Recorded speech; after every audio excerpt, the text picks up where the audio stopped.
Looking back at 2021, what did I learn and what did I achieve?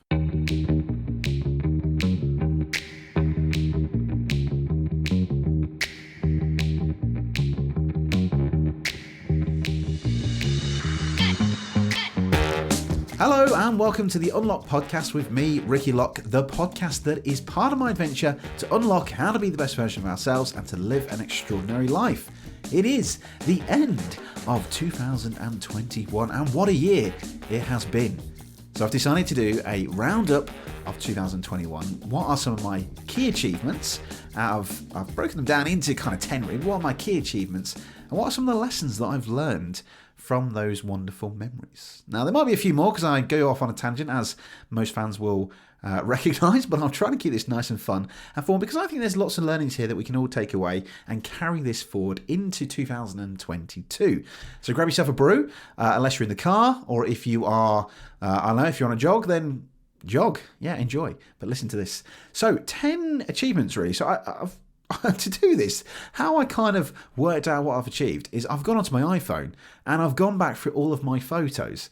I'm one of those people that to find out what I do, to remember everything I do, I just take pictures of everything.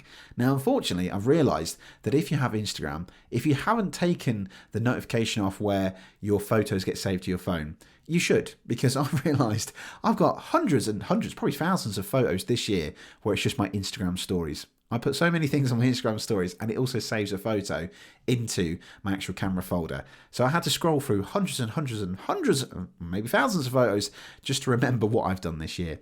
And I've kind of broken them down into 10 different things. Now, I will say 2021 has been a very interesting year. Now, as fans will know, 2020 was the year that I finally went professional, pursued my dreams to go full-time magic. I left my career of a wonderful job as a national trainer and it didn't really happen. So it was quite a bit of a sad year last year, and I guess 2021, kind of the start of the year for all of us. We were all in lockdown, but it eventually opened up and I was actually allowed to go out and do my job and get paid for it. So that was great. So I think 2021 was more of a normal-ish year for me to actually go out, and I can actually say now that it's going to be nearly 2 years that I'm full-time professional, speaking, magic, and doing wonderful things. So that's great. So I think that one of the first things at the start of the year was online shows. So at number 10 is online shows. Now, in January, I remember speaking to an agent about stocking shelves in Waitrose. Yeah, about 12 to 14 months ago, I did like 2 or 3 shifts in Waitrose stocking shelves. This was before I started doing online shows because I started to panic thinking there's going to be no events in Christmas 2020 and probably no events in the first quarter of 2021 because lockdown. You know, we went into that world of events starting to open up and then Christmas time it just went into full lockdown. We couldn't obviously go see our family, even though certain naughty people in the UK had some Christmas parties, as you may be or may not be aware of. But anyway, I'm not going to moan about it. So I did wonder and think, well, I'm going to have to do something. I can't just keep emptying my savings. So I actually just did a couple of shifts stocking products on shelves in Waitrose. It wasn't very fulfilling and it was quite a tough time, really. I'm one of these people that I was kind of like stocking shelves thinking, what am I doing in my life? And doff my cap off to everyone that stocks shelves, especially at the festive time of the year. It's a really tough job. But yeah, so in January, I was kind of worried thinking, I don't know if I'm going to actually be able to make a living anymore doing this. So I was thinking about that. But at the time, just over Christmas, I managed to get some online shows in the diary. And funnily enough, I actually got more online shows in the diary. And I think I earned more money in December 2020 than I'd done previously in the business because online shows gave you that opportunity to do 3, 4, maybe 6 shows in one day. I think if I remember right, December the 19th was when I did 6 shows in one day. It was knackering. But it just allowed you to do that because I was doing a show in my dining room to companies from all over the world. So at number 10, I'm really proud that online shows carried on for me. And, I didn't think it was going to carry on after Christmas. I thought that people are just going to open back up. But obviously the lockdown continued until about April to May. And I'm really proud and pleased that I carried on doing those online shows. I did upgrade as well. So I got a little bit techie and I got a stream deck and started to play with OBS, which at first was just a complete head fuck. Excuse my French there. But one of the lessons that I've learned from this is I get really frustrated if I don't know something. And not to a point of like, I'm annoyed that, it's hard to explain this, but if something I can't understand quickly, it really frustrates me. And it's not that I want to know everything, but I need to kind of be competent at most things so I'm happy and comfortable. And because there was a lot of time sensitivity, there was a lot of pressure, there was money, thinking, how am I going to pay my mortgage? That was some of the things that was, affecting my mind, thinking, oh my God, I don't know how to use OBS. I don't know how to use Stream Deck. What do you mean I've got to do this? And at the time, I didn't really know what to do. And it was really frustrating and really difficult. But I managed to conquer it. And I think one of the lessons that I've learned from that, although I'm proud that online shows carried on, it was the adversity of doing something different. We know that the definition of madness is doing the same things over and over and expecting different results. And I wasn't getting the results that I wanted. So I had to do something different. I had to go out my shell, go out my comfort zone and do something different, use a bit of technology that was really difficult at first. OBS was a bloody nightmare if you're not used to it. And I just really couldn't get it to work in the same way and the same level. But I overcame it and it was bloody brilliant. And I still do shows to this day using that technology back in January. So number 10, there we go. That was my online shows. And the lesson I learned there, I guess, is just to carry on pursuing through that adversity. Number 9. 50th episode. See, I can't talk. It's the after effects of having COVID. There we go. 50th episode of the podcast. So, podcast from strength to strength this year. Season 2 came out back in February. I obviously launched season 1 back in September, wasn't it? Yeah, September 2020. And I really pushed it this year. I really wanted to kind of do new things. I thought I'd contact a few of my heroes. So Steve McDermott, Paul McGee, obviously Jeff Ram for season 3. And loads of these amazing people that I'd only previously read from in books. And I really wanted to push it to go from strength to strength, to really add value to people, to help unlock these wonderful things in our life. And yeah, I'm really proud that I actually approached people and asked them to come onto the podcast. Now, I've done a episodic podcast. I still can't talk. Apologies, guys, for this. Episodic podcast, which is weekly. And I did obviously have a break in the summer when the world opened up because I actually had to go out and perform at weddings again, which was wonderful again. But yeah, I'm really pleased actually because this podcast has now been listened to in over 75 countries in the world, which I find hilarious that people would even listen to my dulcet tones in another side of the world. But thank you for listening to this. If you are, tell me, DM me, tweet me, or Facebook me, Instagram me. Tell me where you listen to in your part of the world. I'd love to hear from you.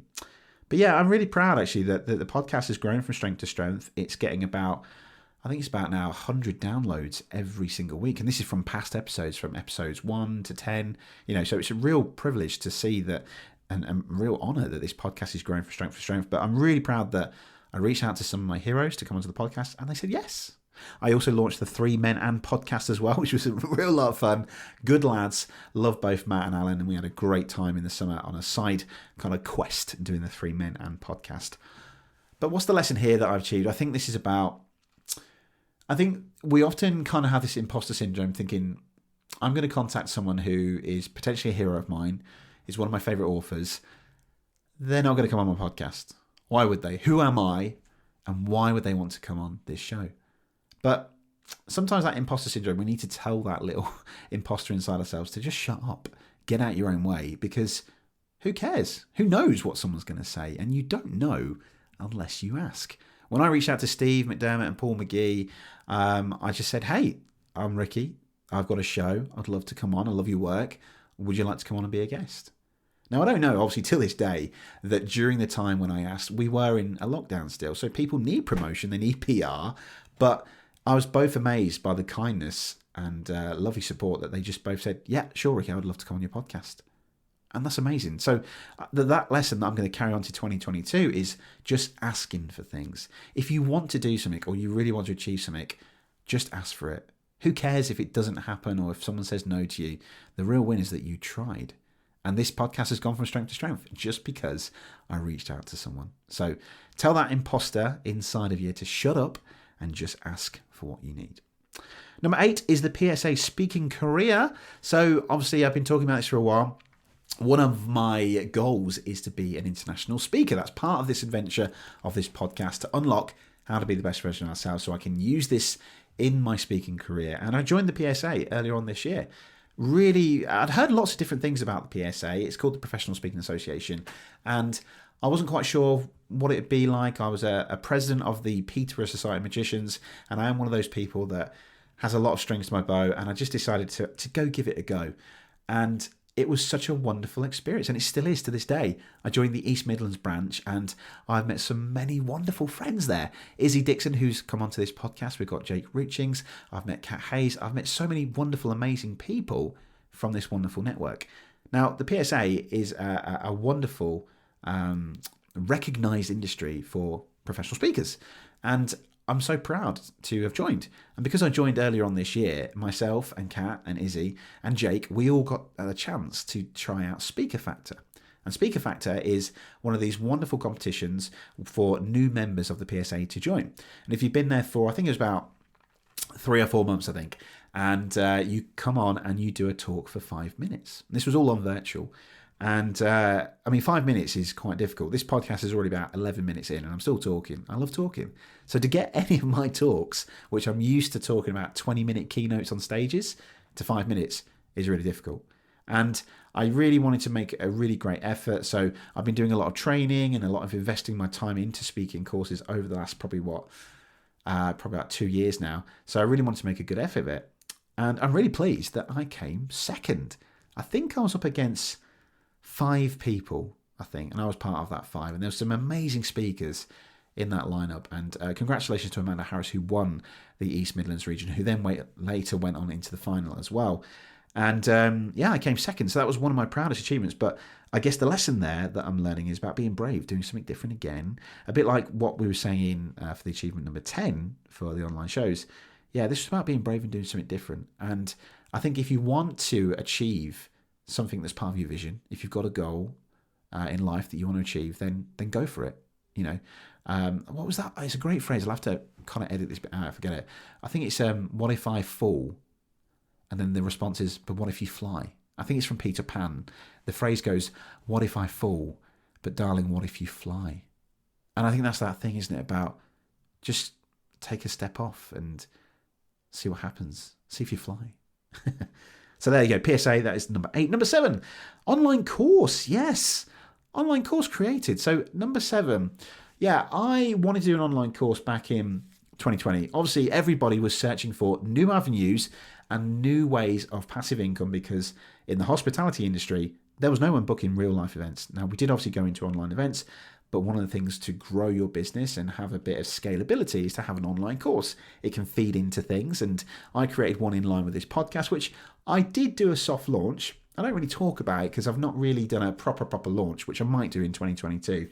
But back in May, I was asked to come join great friends Alan and Emily from the Yellow Tuxedo, who had the Digital Circus live back in May, and they asked me to do a 30-minute keynote on the secrets to creating a magical customer experience. But excuse me, God, this COVID's really made my voice go, hasn't it? Excuse me, the secrets to creating a magical customer experience. And I decided that I was going to create a course in line with that. Now, interesting enough, one of the guests that's coming on in January is David Heiner, who talks about huge goals. So rather than just smart goals being achievable and realistic, he talks about this idea of having huge goals that are completely unrealistic, because if you have bigger goals, you can then achieve a lot more. And I actually used his method, which I'm not going to go into too much detail because it's his kind of IP, but he'll go into it in the episode in January. And I actually created an online course from scratch to finish in 5 days. It nearly killed me, but I will share with you all in January the pyramid that I used to create it. It's a wonderful, wonderful little system that allows you to create goals, and it's really, really quick as well. But I created an online course called How to Create a Magical Customer Experience. It's £47. I'll put a link in the description below, and you can actually purchase this. It's to help business owners, either solopreneurs, entrepreneurs, to create a magical customer experience. And that is an experience that goes long past the experience that you provide on the day. So for example, for me, rather than just providing an experience for my couples, how do you make an experience that's going to last forever? But then how much is a customer actually worth? Is it just worth that one transaction of a couple of £100, or could it be worth £3,000, £4,000, £5,000? And that's how you create a magical customer experience. All the little things that make someone feel special. It's what gets remembered, and that's how people will then repeat and referral with more work. And I created it in 5 days, and I'm absolutely proud of it. It's still sitting there. It's still on Teachable. You can purchase it. It's £47, and it's over 90 minutes. I think there's over about 20 videos, hands-on videos, screen sharing of what I actually do in my business to create a magical customer experience, from the chocolate bars, the handwriting cards, contacting venues and people who run Zooms to say thank you for having me and giving them a wonderful experience as well, on how do you make yourself bigger than you are to create that wonderful experience. So that for me, again, was an imposter syndrome. Again, who's going to buy from Ricky Lock? What does Ricky Lock have to value? Who's going to want to buy something from him? I'm not doing it. And again, it's about conquering that fear of saying, actually, well, let's just give it a go. And a bit like feel the fear and do it anyway. I'm going to do it. And if it goes wrong, so what? I'll handle it. And it's just that case of just telling yourself to get out of your way. Actually, I feel invested in this. I feel valued by this. And I think, yeah, I can offer something of value here. So again, a bit of imposter syndrome kicking in. That's one of the lessons learned. Give it a go. If you've got an idea, put it out there. Who cares what people say? Number 6, baby reveal. As a classic millennial, we did a gender reveal earlier on in the summer. But the reason I'm talking about this is because obviously my baby, Alma, is going to come into the top 10, well, top 5, as you're going to hear in a minute. But Imogen. Now, I know Imogen listens to this podcast. So Imogen, if you are listening to this episode, may I say how much I am a huge fan of your work and how much we love you. You know that. I don't have to tell you that. I'm sure you know how much me and Danielle love you. But me and Danielle, my fiance, drove all the way to Norwich to go pick up a gender reveal cake. We've loved ironically, the magical customer experience that Imogen has given us over the last 2 years now, 3 years. It's crazy. And we've absolutely loved it that we decided that we wanted to make something real special. And also we had a gender reveal cake because Danielle was a bit worried of if we'd have just got the confetti cannon and it came out blue, she might cry because she didn't want a little boy, she wanted a little girl. So we had the gender reveal cake so we could slice into it first so we could see the colour, so we could get a little teaser before we did the confetti cannon. It's all over my Instagram. But I guess one of the reasons that I'm saying why this was one of my loveliest moments, it was in the summer. It was kind of that wonderful day where we could get family around. So it was really nice for our family to come into the garden again after probably, 6 or 7 months into lockdown. So in the summer, we got everyone around and it was just so nice to just feel like the good old days of normality. No COVID, no restrictions, my family in the garden, having a wonderful time with us. And yeah, it was just an amazing time and a memory that I'll never forget. But one of the key lessons here, I think, is the thing that I've learned is about kindness of people. Imogen has really created such a wonderful experience for us this year that, as I talk about the classic Maya Angelou phrase, people won't remember what you said, they won't remember what you did, but they'll never forget how you made them feel. We will never forget how Imogen has made us feel, and it was just amazing to meet Imogen in real life. Yeah, so kindness, absolutely amazing. Thank you, Imogen. Number 5, parents. My parents moved earlier on this year to the seaside. And I didn't think they'd ever move from my hometown, Whittlesea, near Peterborough. Now, they have gone off to the seaside and they're now in probably their final home, which I think is a sad thing to say anyway.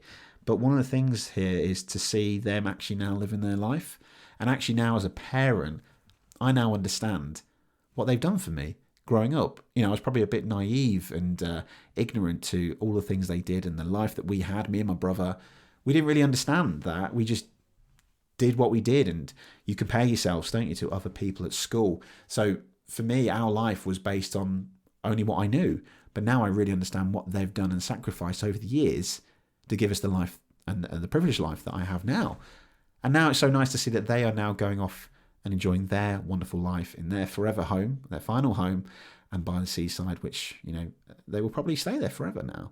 And it's so nice, throughout the summer, Christmas, we've been going over there. Well, Christmas I couldn't because of COVID. Yeah, that was a shame. But we are going to in the new year. But going over to see them was absolutely lovely. And I guess that the thing here, although it's a wonderful achievement for them, it's an achievement for me because it's growing up now. It really made me understand, actually, wow, this is brave and important for them. They're going off to do something completely new. My mum and dad would probably never have done this. And it's so nice to see a shift in their comfortable lives now where they're just comfortable and confident in going and making these wonderful decisions of living their life. So I'm really pleased, really proud for them. And the thing now, as a parent myself, that's such a wonderful thing now to take Alma to her grandparents who live near the seaside. What a wonderful thing, to have grandparents that live near a seaside. That's going to be a wonderful life for Alma. But congratulations to my parents. I'm really pleased for them. And yeah, I've had to grow up a little bit. Number 4, I ran some sessions in America and Spain. And now, it's not a big achievement, but again, as I said earlier on this year with point number 10, there was no work. There was nothing this year. Well, there was, but it wasn't until later on in the year. And I had a great opportunity to run some confidence and training online and how to present online sessions for a wonderful company in America and Spain. Now, for me, it was just the pinch myself moment of, oh my God, I'm running a session to people in Spain. Oh my God, I'm international. Although I was sitting in my dining room in Bourne.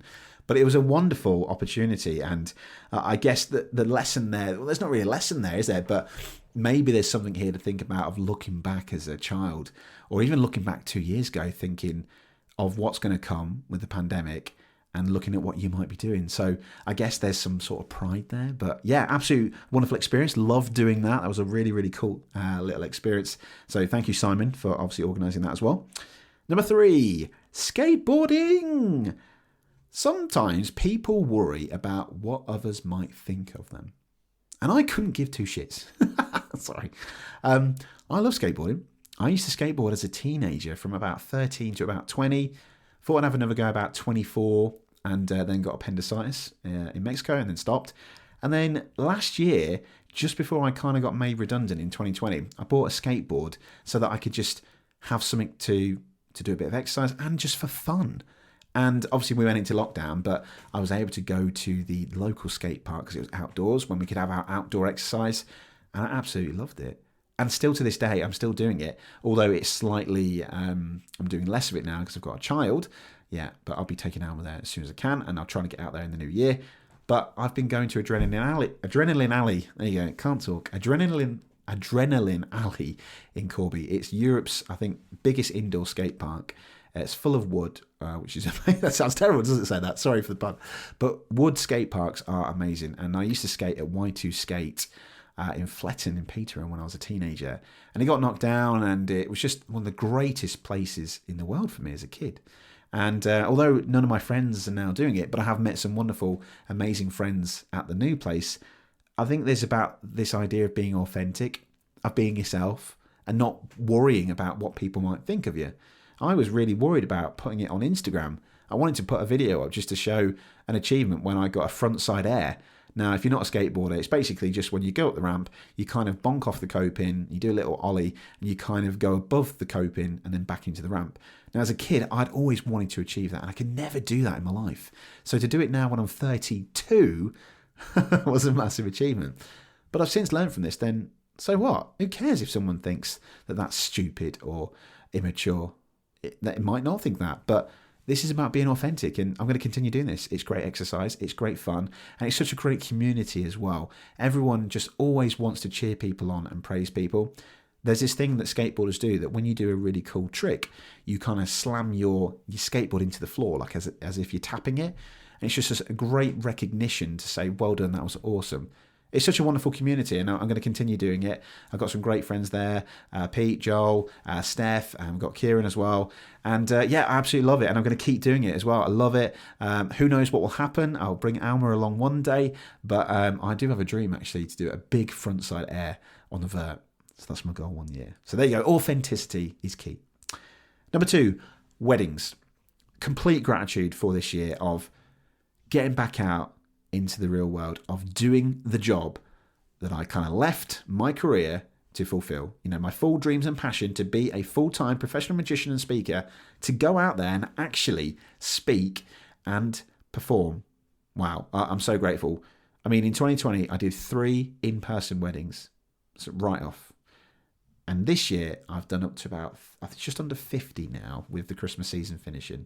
And wow, I can't believe I've finally got out there. There was a couple of times this year when I drove home from the wedding or the event and just pinched myself going, oh my God, I'm finally doing what I've dreamed of doing for a while. So yeah, I'm not going to go into too much detail about it. It is such a wonderful moment now to go back out there. And I appreciate that some businesses and some people haven't been able to go back out there yet due to restrictions, and some businesses and some teams are still working from home. So for me, I'm really privileged and honoured that I can actually go out in person. Although some weddings were really restricted, I was able to go back out there and go perform just like the old days, making people happy, spreading joy and creating magic. And I'm really grateful for that.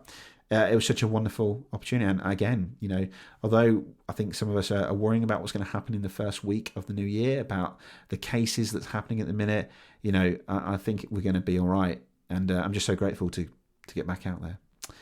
I guess as well with that, one of the things as well, I did some great work with a wonderful company called Believe Housing. Got a great friend called Steve.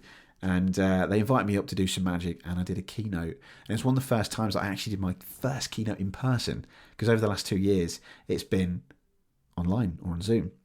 So I was really grateful for that opportunity. So that's linked in there with number 2. So thank you, Steve, for that. Now, before I share obviously number 1, which I'm sure most people are probably going to guess what number 1 is, there's a couple of other things. So patrons of this podcast, so Sherry and to Ant and to Steve and Rory, thank you so much for your wonderful support this year. The idea of creating a patron to support this podcast and support my venture. You guys are amazing. You comment, you reply, you get all of that juicy backstage content, and you're always engaging with me. So thank you from the bottom of my heart for really, helping me pursue this journey. It really, really means a lot. Thank you. I guess another thing as well is some extras before I reveal number 1. So I actually put at the start of the year that I wanted to read 24 books. And I put that if I could read just like 2 books, a month, then I'd be right, 10 pages a day, then I could achieve that. I'm not much of a reader, but as part of this podcast, I wanted to invest in my own learning to be the best version of myself. And I can tell that you all that I have, at the end of the year, read 32 books. 32 books, yes. Absolutely amazed. I don't know how I did it. Well, no, I actually tried, that's why. Now, I started off at the start of the year by reading like 10 pages a day, and I did a course by Jim Quick, which is about speed reading, which I might do some training, and I'll put that into the patrons where you can learn how to speed read. I'll pop that in there as well. It's a really good technique to consume more information quicker and still learn it all as well. So I use that idea, and there's lots of different books. There's personal development, we've got business, financing, lots of different books I read, but I read 32 books. So that was one of my big achievements this year as well. I'm not much of a reader, but to read 32 books in a year, I think the average CEO reads about 50 books. So I'm on my way there to be a CEO, although I am a CEO of Ricky Lock Magic. I'm on that way. But yeah, that was one of my key achievements as well. I obviously won the highly commended award, so I was the second best wedding magician of the UK. So that's another great achievement in there. Really, really proud of that one as well. And I authored 3 books. Well, I didn't really put anything in the books, but I've got my own books out on Amazon, the Unlock Podcast Notebook, and I've got a couple of other notebooks. I created an Easter colouring book, which no one's seen because it didn't sell anything. And I also created a date book as well with Amazon KDP, which is where you can publish your own books. So that was a really cool achievement as well. But I guess on top of everything and all the other achievements in this top 10 that I've gave you, the number 1 has to be Alma. Yeah, so Baby Lock, Alma's finally here, and she's absolutely just beautiful. She's stunning, she's amazing, and still to this day, I've got no idea how I and Danielle have created something so beautiful. Well, I can understand it. It's probably coming more from Danielle's genes, because if she gets my face, she's ruined for life. No, but she's absolutely amazing, and I think out of the sadness and difficulty and frustration that this year has brought, I think 2020 was a prequel to the shitstorm that 2021 could be and may have been. It's not been my greatest year, although there's been some great achievements. It's still not a normal year. We still kind of, it feels like we're going backwards, especially this time of year. I think we're all worried, as I said, for the new year. And 2020, I thought we would get out of it and we'd be back to normal, but we're still talking about this into 2022, 2 years later. It's crazy. So from out of that sadness and frustration, that for me has really put things into perspective for me. And I remember when Alma was born, I'll do an episode about this, but I just remember switching off emails, off social media, and just thinking, none of this matters except for this wonderful human right now. And I guess moving forward, everything that I now do will center around family. Although me and Danielle, we live together, we're engaged, we are planning to get married if bloody happens. We've been waiting bloody 2 or 3 years now with all the postponements. But we have family now. And for me now, everything is centred around that. And everything I now do, my best friend, my baby girl, daughter, Alma, is going to be around that. So as I plan into 2022, I'm going to think about what is really fueling my boat. What are the values and the vision and the purpose that I'm putting into the engine of my boat to drive to wherever I want to achieve next year? And part of that has to be family. So as I look around into next year, some things that I've taken on as desperation, I now think, well, actually, when is the time that I can actually have with my baby? So I think that's going to give me some real clarity and purpose next year of having a daughter, and just seeing her grow and grow. I mean, she's only 6 weeks old now, and bloody hell, she's already out of zero, the newborn clothes. She's getting really tall as well, so she better stop growing. But it's just such a wonderful thing. And to come home from the weddings during this festive season, knowing that I'm going to go home and see my baby is a truly miraculous thing. So, hats off to Danielle. She's goddess. Yeah, absolute superwoman. I cannot say, I'm speechless. The female body is just incredible. And what she's done over the last 9 months, wow, I'll never forget. But she's just such an amazing woman to bring this beautiful, beautiful little human being into our lives. So thank you, Danielle. And obviously thank you, Alma, for making my life now even more special. Yeah, you've really brought a wonderful touch to our lives. So thank you.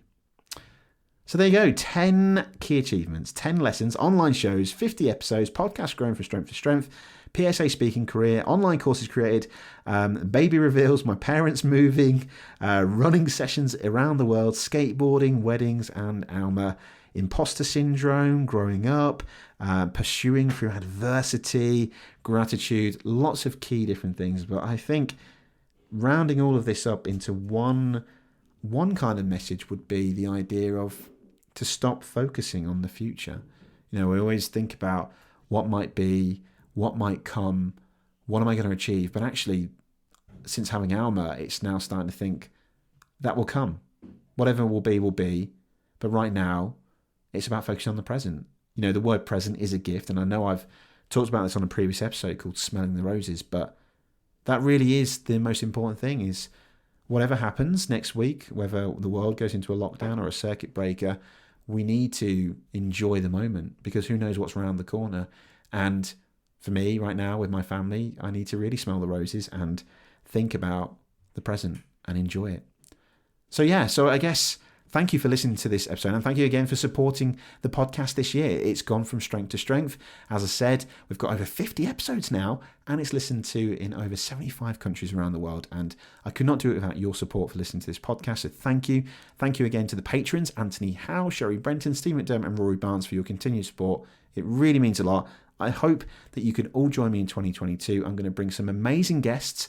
David Heiner, who's going to be talking about some huge, awesome goals. So if you want to set some great goals for 2022, that is going to be the episode for you. It's about the second week of January. I've got Chris Lovett as well, who's going to be talking about less is more, which is a very popular time as well. In January, a lot of people do clear outs and minimalism and trying to clear down stuff and really looking at what's important in life. And we're going to touch a little bit into that as well.